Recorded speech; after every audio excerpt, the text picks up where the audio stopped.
పూరా లోకల్. నమస్తే, welcome to పూరా లోకల్. ప్రపంచంలోనే అతిపెద్ద ప్రజాస్వామ్య దేశం భారతదేశంలో సార్వత్రిక ఎన్నికలకైతే సర్వం సిద్ధమైంది. ఇప్పటికే రాజకీయ పార్టీలు ఏవైతే ఉన్నాయో తమ నాయకుల చేత ప్రచారం అయితే చాలా విరివిగా అయితే చేస్తున్నాయి. మనమైతే ప్రస్తుతం సికింద్రాబాద్ పార్లమెంటు పరిధిలోని జూబ్లీహిల్స్ అసెంబ్లీ నియోజకవర్గంలో అయితే ఉన్నాం. ఇక్కడ నుంచి ఓటర్లు తమ ఓటు ఎటువైపు అయితే వేస్తారు, అలాగే ఇక్కడి నుంచి ఎంపీగా ఎవరిని ఢిల్లీ పంపిస్తారనేటువంటి విషయం అయితే ఇక్కడ స్థానికులతో అయితే మనం చర్చించి వాళ్ళ మనోగతాన్ని తెలుసుకునే ప్రయత్నం చేద్దాం. కిషన్ రెడ్డి అండి.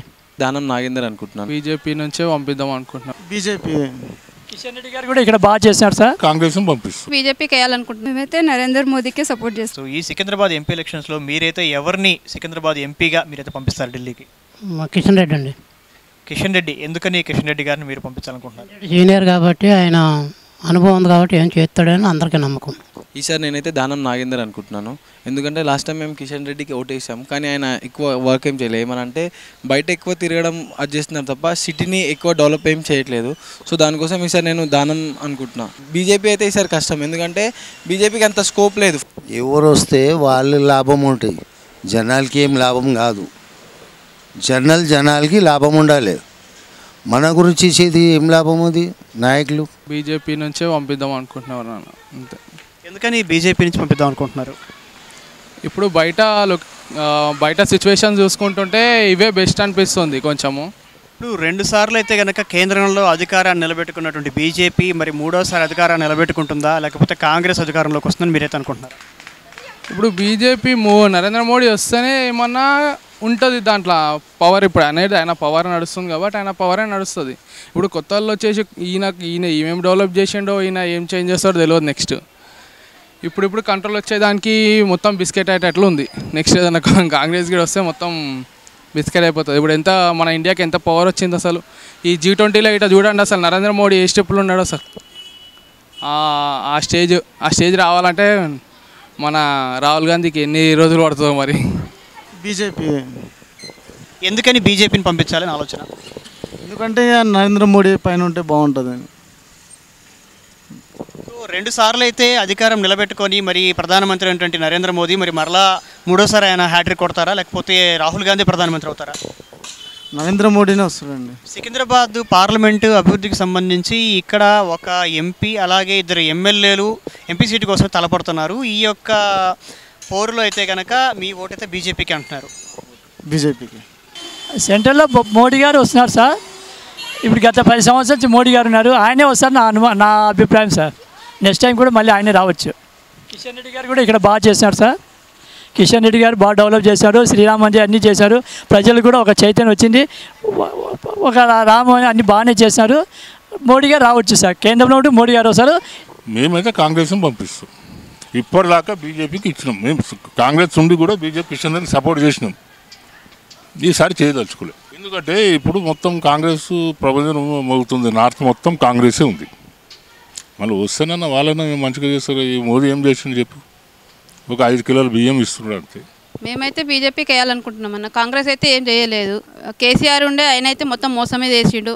ఇల్లులు ఇస్తా అది ఇస్తా అని చెప్పిండు, ఏమి ఇవ్వలేడు. ఆయన చుట్టూ తిరిగి మా చెప్పులు ఎరిగిపోయినాయి, కానీ ఆయన కోట మాత్రం నింపుకున్నాడు. ఆయన రేవంత్ రెడ్డి ఆయన కూడా అకౌంట్లో డబ్బులు వేస్తా 6 గ్యారంటీలు అయితే చేస్తా అన్నాడు. ఇప్పటిదాకా అయితే ఒక్కడు కూడా చేయలేడు. భారతదేశంలో మరి ఏ పార్టీ అధికారంలోకి వస్తే భారతదేశంలో డెవలప్మెంట్ అనేది సాధ్యమవుతుందని మీరు అనుకుంటున్నారు? ఇప్పుడైతే నరేంద్ర మోదీ, కిషన్ రెడ్డి వాళ్ళ మీద నమ్మకం అయితే పెట్టుకున్నాం. ఇక వాళ్ళు ఏం చేస్తారో చూడాలి. 3వసారి నరేంద్ర మోదీ ప్రధానమంత్రి అవుతారా, లేకపోతే రాహుల్ గాంధీ ప్రధానమంత్రి అవుతారా? నరేంద్ర మోదీనే కావాలన్న. మా ఓటు అయితే ఆయనకే.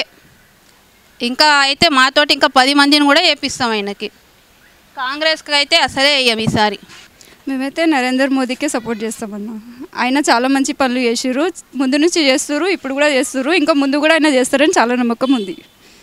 వీళ్ళంతా ఏంది గవర్నమెంట్కి అంతా అప్పులు చేస్తున్నారు. ఎందుకంటే జనాల దగ్గర నుంచి తీసుకొని అది ఇది ఫ్రీ ఇస్తా అంటారు, కానీ ఇస్తుర్రు కానీ మళ్ళీ జనాల దగ్గరే వసూలు చేస్తారు.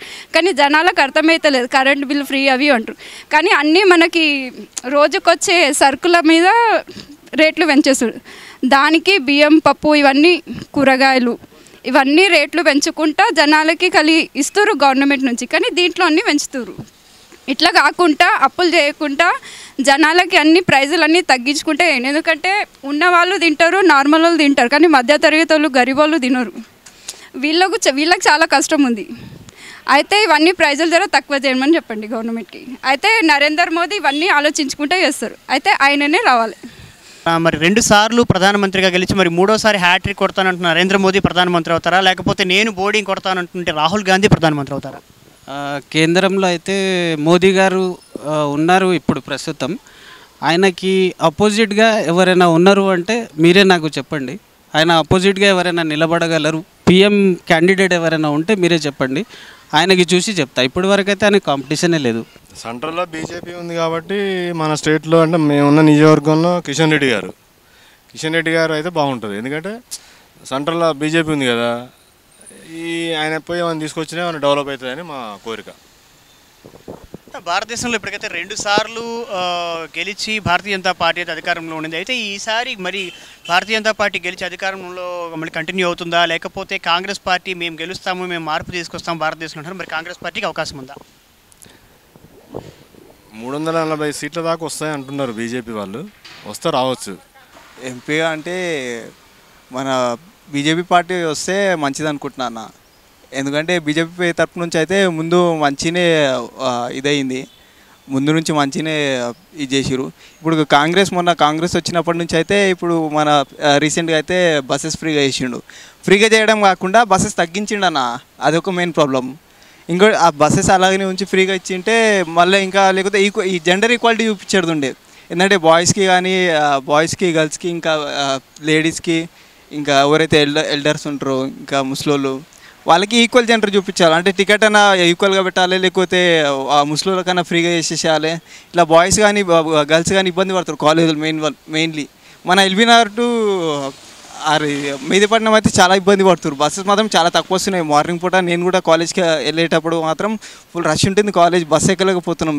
ఇక ఇది సికింద్రాబాద్ పార్లమెంటు ఓటర్ల మనోగతం. అయితే వాళ్ళైతే చాలా స్పష్టంగా ఉన్నారు, ఏ పార్టీని అయితే అభివృద్ధి కోసం ఢిల్లీకి పంపించాలి, ఏ అభ్యర్థి అయితే కనుక మాకు ఖచ్చితత్వం అయితే ఉంది, పలానా అభ్యర్థిని మేము పంపించాలని చెప్పేసి ఓటర్లు అయితే కనుక రకరకాల అభిప్రాయాలను అయితే వాళ్ళైతే వెలిబుచ్చారు. కెమెరా పర్సన్ నరేష్తో ఆదిత్య, పూరాలకల్, హైదరాబాద్.